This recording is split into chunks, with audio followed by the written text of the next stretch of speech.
ئەو کەسەی بەڕاستی ئیمانی بە ذاتی خوای پەروەردگار هێناوە و بەڕاستی خوای پەروەردگاری بەڕاست خستۆتەوە، پەیامەکەی بەڕاست خستۆتەوە، نێرراوەکەی کە پێغەمبەری خوای صلی الله علیه وسلم بەڕاستی خستۆتەوە و شەرعەکەی بەڕاست خستۆتەوە و عیبادەتەکانی بە جوانی ئەنجامەدا و بەختەوەری نە لە ناو کوفرایە نە لە ناو هیچ مەلەذاتێکی دنیا هەیە. تەماشا بکە زۆرێک لە وڵاتە ئەوروپیەکان لە گەنجە سەرەڕۆکانیان کاتێک کە هەموو شتێک تاقیەکەنەوە لە مەشروبات، لە ئافرەت، لە خراپەکاری، ناگەن بە خۆشبەختی لە کۆتاییە خۆیان ئینتیحارەکەن و خۆیانە کوژن.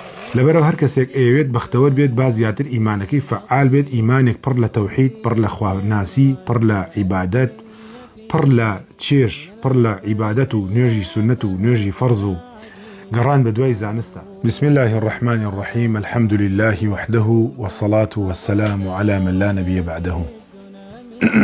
چەند خاڵێک باسەکەین پشتیوان بە خوای پەروەردگار کە هۆکارن بۆ بەختەوەری هەر کەسێک لە ئێمە، چونکە هەموو هیوا و ئاوات و مەبەستێکی ئێمە بریتێ لە بەختەوەری، بریتێ لە سەعادەت و خۆشبەختی و دڵ ئارامی.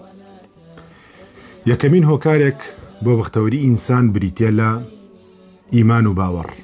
هەر کەسێک بەڕاستی ئیمان و باوەڕی هەبێت دڵنیا بێت لە ئارامی و لە خۆشبەختی و لە کامرانی ئاژی.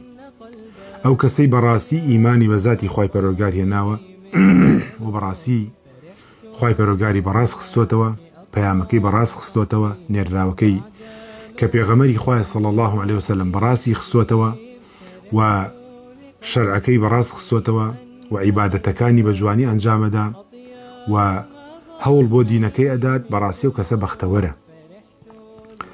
چونکە هەر کەسێک ئیمان و باوەڕ لە دڵیا بچەسپێت بەڕاستی بەختەوەرە. خوای گەورە فەرمێت: من عمل صالحا من ذكر أو أنثى وهو مؤمن فلنحيينه حياة طيبة. هەر کەسێک کردەوەی چاکە بکات، پیا و بێدیان ئافرەت بێت، بە شەرتی ئیماندار بێت، ئێمە ژیانی خۆشی دژێنین. لەبەرەوە بەختەوەری لە ناو ئیمانایە، بەختەوەری نە لە ناو کوفرایە، نە لە ناو هیچ مەلەذاتێکی دنیا هەیە.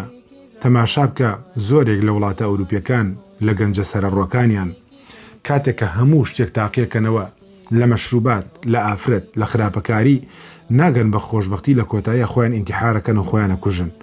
بەڵام تاکی مسلمان بە حکمی قورئان خوێندن، بە حکمی نوێژکردن، بە حکمی تەراویح، بە حکمی لەیلەة القەدر، بە حکمی حەجکردن و عەمرەکردن هەمیشە بەختەوەرە. لەبەرەوە هەر کەسێک ئەوێت بەختەوەر بێت با زیاتر ئیمانەکەی فعال بێت، ئیمانێک پڕ لە تەوحید، پڕ لە خواناسی، پڕ لە عیبادەت، پڕ لە چێژ، پڕ لە عیبادەت و نوێژی سونەت و نوێژی فەرز و گەڕان بە دوای زانستە. ئەمە واد لێ ئەکات، وا لە من ئەکات، وا لە تۆ ئەکات، پیا و بیدیارن ئافرەت بیت، لە بەختەوەری ئاژیت.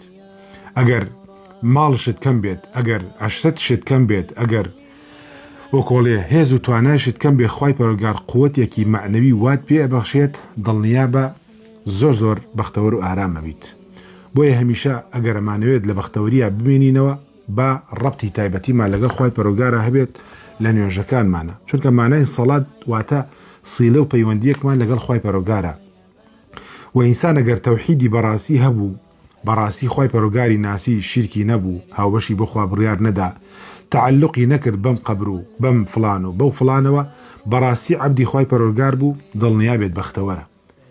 الذين آمنوا ولم يلبسوا إيمانهم بظلم أولئك لهم الأمن وهم مهتدون. هر کسی ایمان بخوا بین و ایمانکی تکلی شرک نکات أو ظلم بس في الشركة. وإذ قال لقمان لابنه وهو يعظه قال يا بني لا تشرك بالله إن الشرك لظلم عظيم.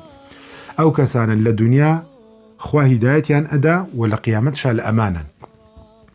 كواتا هر کسی لئیمه اگر مانوی بختور بین بعد از گنی به ایمانک مانو، ایمانکش قیاس ناکره بوی که تقلیدی باو با پیران بکەین، تقلیدی فلان و فلان بکەین، یان خود کابرایەکی پیرە پیاوە فێر بوو هەرچێ بۆ نوێژەکانی بۆ جەماعەت و دێت و ئەڕوا، یان هەر ئێمە فێر بووین دەست نوێژێ بگرن و بەرماڵێک ڕابخەین و نوێژەکانمان بکەین. ئەبێ ئەم ئیمانە فەعال بێ، ڕۆژ بە ڕۆژ ئێمە گەشتر بین، پێ بگەین، لە شوێنی خۆمان ناو کۆڵێ پەنتەڕناژ نەکەین، يعني سوودمان بۆ خۆمان بۆ کۆمەڵگاکەمان بۆ دەوروبەرەکەمان هەبێت خەڵە سەردەستمانە پەروەردە بێت ڕەبانی بین لە سیغاری عیلمەوە بچین بۆ کیباری عیلم مناڵ و گەورە لە بەردەستمانە پەروەردە بێ خۆشمان پەروەردە بین ئەوە مانای تێگەیشتنە بە ئیزنی خوای گەورە.